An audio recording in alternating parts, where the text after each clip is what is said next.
Any given September, the stone industry meets in Verona, Italy for Marmomac, the world's largest trade event for the marble and stone supply chain. From quarries to processed products, technologies and machinery to tools and more, Marmomac 2024 is set to be another great success, with 1,507 exhibitors, 12 halls and 7 outdoor areas, 76,000 square meters of floor space, and 51,000 visitors, with 66% of those being international visitors from 54 countries. Visit www.marmomac.com to learn more about Marmomac. See you in Verona, Italy from September 24th to 27th, 2024.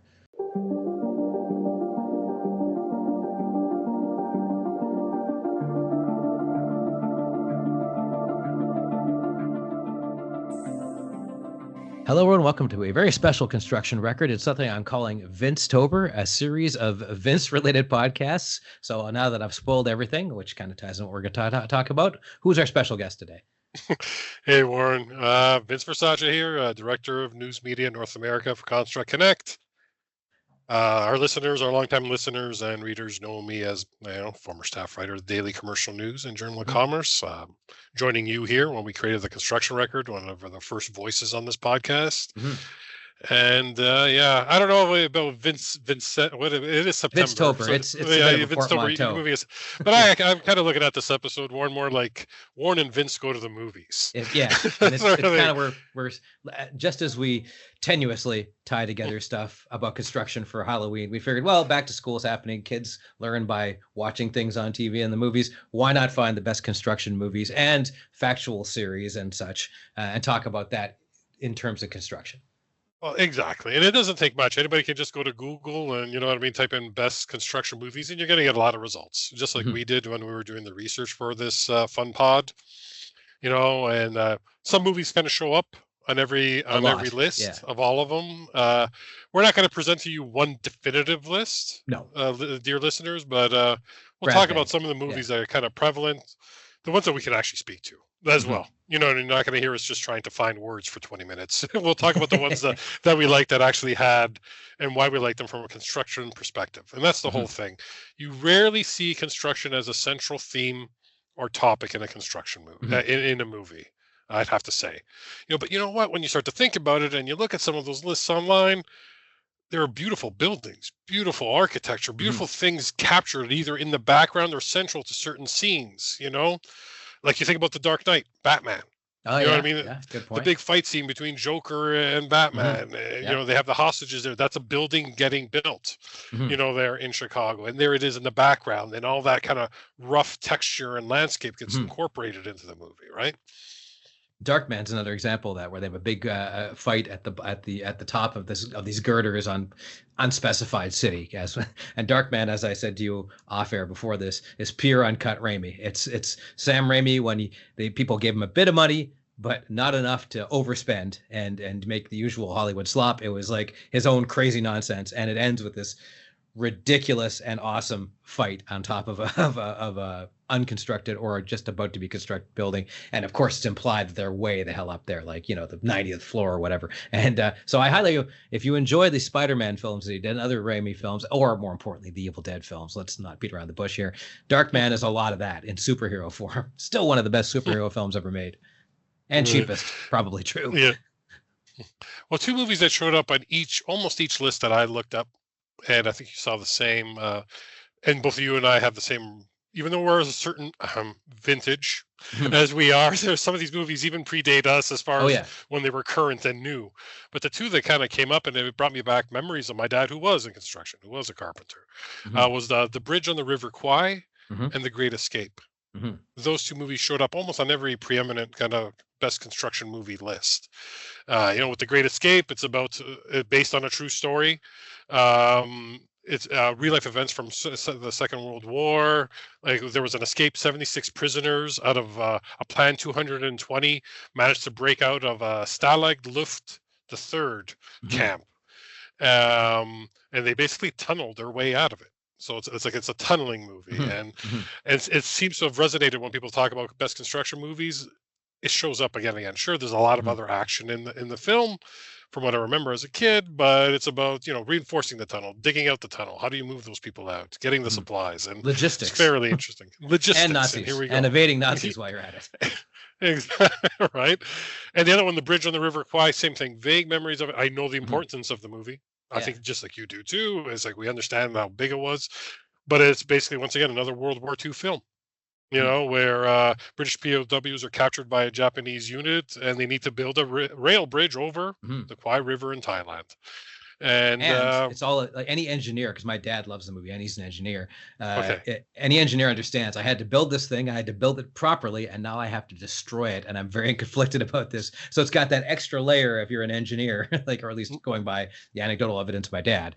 Like, it just watching that thing explode, as Alec Guinness does. He just can't, he has to do it, but he's not happy about it. right. No, it is, and it's got to be. I found a couple of the trailers for those two. So, for the bridge over Mhm. the River Kwai and the Great Escape. Funny thing is, those trailers are like 3 minutes long, Mhm. right? And when you And they're compare usually them, just a guy talking. a guy Like, talking, and you know what I mean, just threading out the story for you for mhm. 3 minutes, you almost feel like you've watched the whole movie. But I think they're a neat find. If somebody Mhm. wants to get nostalgic, maybe you were like us of our certain vintage, watch that with your dads. Construction does play a part in it Mhm. somewhere along the way. One of the other movies that shows up on every, and this is a whole other episode, which is not related to the construction record, Mhm. good old Die Hard. Oh yeah, I mean, Die there's Hard there's some shows. construction in there and some There's a destruction as well. quite a bit of it, right?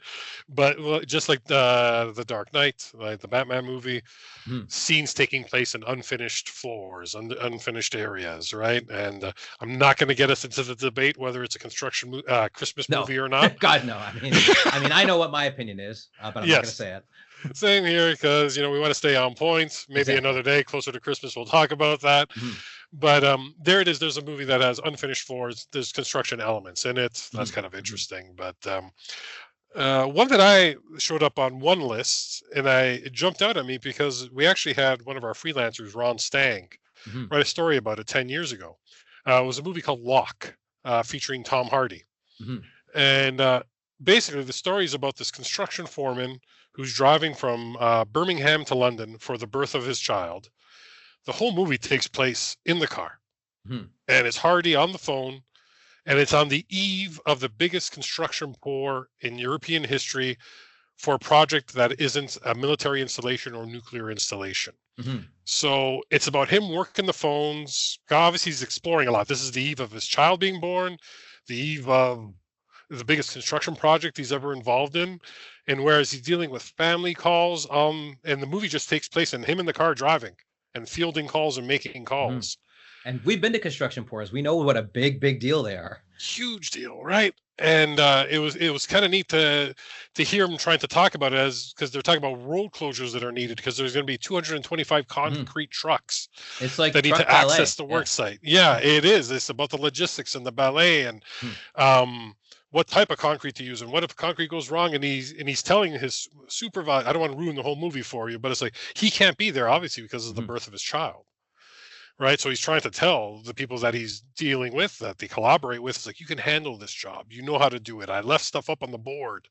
I'm not going to ruin it for listeners, but it's called Locke, Locke. So you Mhm. spell it, starring Tom Hardy, came out in 2014.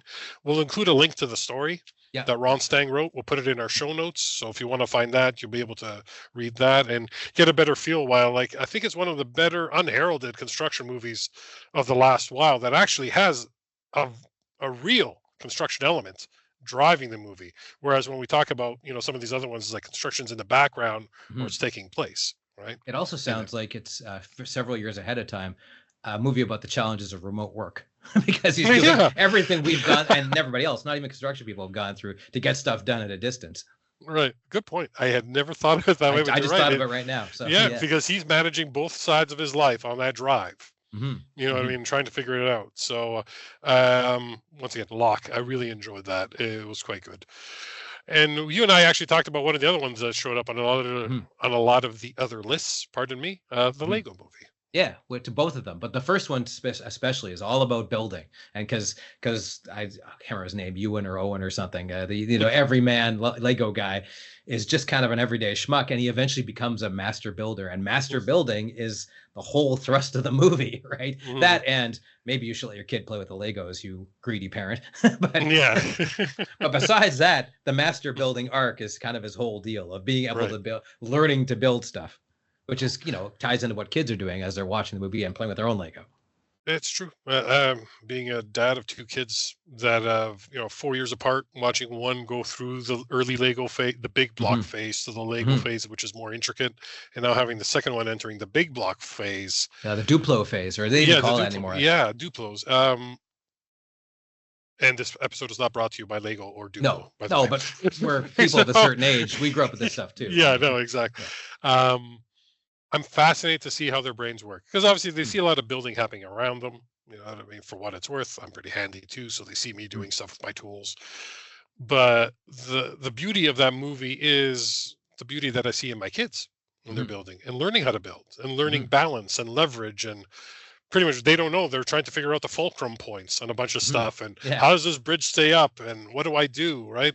To see them using blocks and bricks to figure out Mm. the physics of construction Mm. Mm.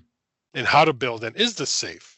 So then, of course, geek dad comes in with all his construction journalism knowledge, going, "Well, you can't really build that there because that's not safe for workers." You know what I mean? That's not the code, and Little minifigs scattering. exactly. But the movie is special. I think it's Mm. inspiration for anybody that's ever thought about building anything, Oh yeah, and I think yeah. it inspires that kind of creativity, and we see it in our coverage, don't we? You know Mm. what I mean? Oh Some of yeah. the projects that got heralded sometimes, they get heralded not just because they're innovative or truly groundbreaking. At times, it's about the logistics, the word you used Mm. earlier, and how do you manage that subtle ballet and dance of the Yeah, yeah. construction site properly? And it even And goes the other way. Like yeah, I've previewed more than a couple stories, but the most recent one was a guy who built the Post, as an old heritage building here, and so Amazon bought it, or bought several floors of it anyway. And so they hired a guy, an actual real master builder, to build it in Lego. And so I did a story about it a couple of years ago, and it's pretty amazing what you can do. Like, he's pretty much reproduced the damn building in Lego, including inside stuff and little, lobbies and all the rest of it. It's kind of crazy, but it takes a lot of skill. Like, the master builder thing is not just a thing they call people. You actually have to have a certain skill level to do this yeah, with these tools. it's true, so true. And I guess one of the other things that came up, and you mentioned it in our intro, was Mhm. it's not just about movies, but there's also documentaries and series Mhm. that focus on construction. And I know that some of my favorites that I still have bookmarked, or I record on my streaming services or on my TV, like Extreme Engineering, Mhm. Megastructures, and Cities of the Underworld. Oh, okay. Those are just fun. They're great escapes. You know what I mean? Mhm. Into the They talk about master builders. You know what I mean? Yeah. Like Oh, yeah. watching these guys on the ground build these structures and figure out the true problems and logistics that come up on a Mhm. construction site. And those series, you can find them on Amazon, you can find them on Discovery. Just stream them online. I hear on YouTube. You know what I mean? I'm sure there are Mhm. episodes as well, but they're called Extreme Engineering, Megastructures, and Cities of the Underworld. Those are three that I personally watched, that I like. I like to, and then Abandoned Engineering too is another one. It's a small one that Mhm. I watch as well. That one's kind of neat to see how the effort put into building such great structures, Mhm. but when the time ends for them, whether they were military installations or because of political strife, to see them still standing there but empty. Yeah. And the Yeah. show exploring why they're still standing at this time Mhm. is kind of interesting. But totally recommend those for folks. I just thought of something else that I covered a few months ago, which was somebody did a fellow architect. He did a film festival with Arthur Erickson, and Mhm. so he did some documentaries on Arthur Erickson, curated them. But he also found one 1970s movie, the name of which escapes me, but it's in the article, which is set at SFU, which he had just designed. But then the other one is from the mid 90s. Richard Gere essentially is playing more or less Arthur Erickson in everything but name. And there are models that Arthur Erickson used to design buildings in the movie, because it's all about some mystery or whatever. That's about where the comparison ends. But he is essentially playing somebody modeled after Arthur Erickson, and with a bunch of 90s thriller nonsense thrown in. But the actual architecture parts, like they nailed it. They actually totally nailed it in a way lots of movies don't. Just like I've said before, there are like 3 or 4 movies that nail being in a newspaper. All the President's Men, The Paper, Spotlight. There's probably another one I'm forgetting. Those are the 3 or 4 that you go, oh yeah, they totally get it. Everybody looks like hell and sleeps poor hours and and writes stuff on a deadline. These guys get it. It's not a bunch of glamorous stuff. I think that's the interesting thing. Kind of the as I wrap up my thoughts, anyways, on it, as we're trying to look at these lists and find if anybody else has thought about the same thing we have. It's the same thing as we know this industry is so intricate and so divided and fragmented and varied and hard. It's a difficult, slog to get stuff built, to get stuff done. There's drama built into the industry already, but how do you capture it and make it palatable and interesting for the screen, the silver screen, I guess, is the challenge. Which is also a slog in its own way. In its own way. No lives are at stake, but generally speaking. Yeah. And that's one thing. And construction plays a part in those movies, right? Because construction, it builds the sets. I've got a friend who's a carpenter in Toronto. He builds for Star Trek. Yeah. There you go, right? Like, I mean, the industry serves that industry. And it's like, it'd be lovely to, I'd say I'd love to see a slew of construction-themed movies. But you know how you mentioned the journalism ones that hit it on the mark? Yeah, yeah. Like here we are, we're talking about lots that don't. Like we've talked about movies here that construction is part of it, not central to it, sort of. Now the series are different. You know what I mean? They focus on the building, but I'd love to see the definitive construction movie come out one time. You know what I mean? Something that explores everything. Open shop versus union. Actually, you know what I mean? TV series would be like a dramatic TV series, which I'm not sure anybody has really done. Probably somebody will prove me wrong on this, but I don't know if anybody, at least in North America, has actually done that. And that would be. I don't know why it hasn't been done, to be honest with you, because all the drama's there. I mean, all the drama's there. It's kind of like Succession. You could do Succession. You could mix and match a whole bunch of different ones. Right. I have one more documentary, and it's not quite construction. It's more architecture adjacent, but it's called Design Canada, and it's fascinating because it's all about the moment in the 60s where all Canada's design kind of took over the world.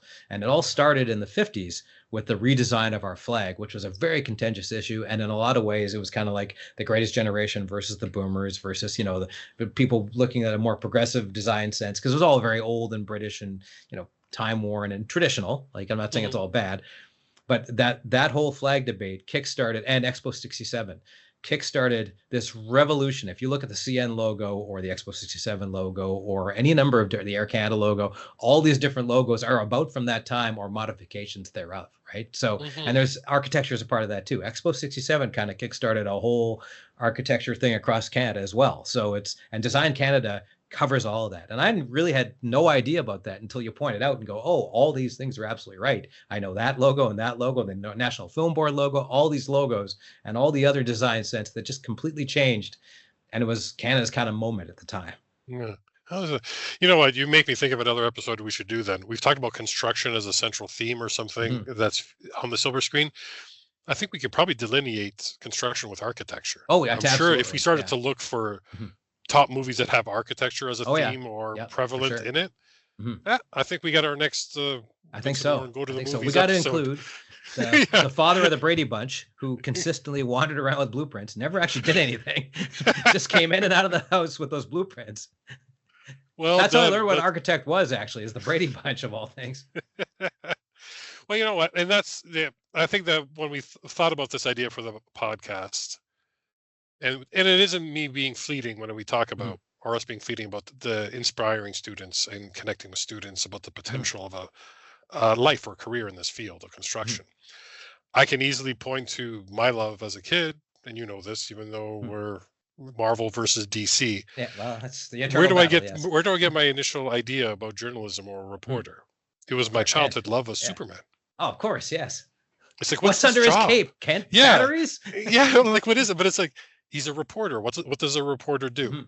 Yeah. No, I know the movies, it would always be like a passing reference to what he's doing, and then it was all, or the comics is more about his action as Superman. But you know what? That planted the kernel. Oh, totally. That and it totally did. Kermit the Frog as a reporter. Those are the two things. I'm not even joking about this. Those are two things that kind of made me go, this might be interesting. Right. And if any of these movies could do that, you know what I mean? To some kid who maybe is wondering what to do, or maybe they have a little bit of that fire inspiration that has been unlocked. You know what I mean? It's worth it. You know what I mean? It could work. That's just a thought I had as you were wrapping up there. It's like, I think that's the genesis of this. You never know who you're going to inspire. For kids now, it's probably stuff like Minecraft and other games like that too, where you actually do build stuff. I'm sure that's part of it too for them. Oh, I'm sure. Watching my oldest or Roblox, there are structures he's built and the way he's planning out his world. I sit there and go, wow. Yeah. But wow. Exactly. Yeah. You know what I mean? Now, I'd like to think the Daily Commercial News and Journal of Commerce have part of Well, influenced him with some of those designs because he likes to see this stuff. But it's amazing what he's building, and then seeing them to try to translate that from the screen to his physical building with the Legos. Yeah.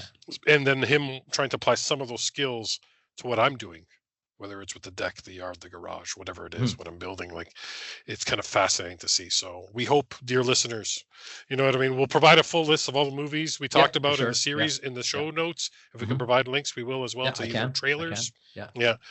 And I think we'll do this again sometime. Maybe we'll do the architecture one, eh? All right, sounds good. Okay. Thank you, everybody. And if you have any suggestions, actually, please email editor@dailycommercialnews.com. Tell us your favorite construction-related movie or movies that we should be aware of, and maybe we'll kind of turn this into a thing and share it with our readers. Because I bet you they've got a few we haven't even thought about. Oh, I'm sure, for sure. Well, thank you so much, everybody. Thanks, Warren. Yep, thank you. Thanks for listening to the Construction Record Podcast. You can hear us on Apple Music, Amazon, and Spotify, as well as at theconstructionrecord.libsyn.com and on the Daily Commercial News and Journal of Commerce websites. Thanks again for listening.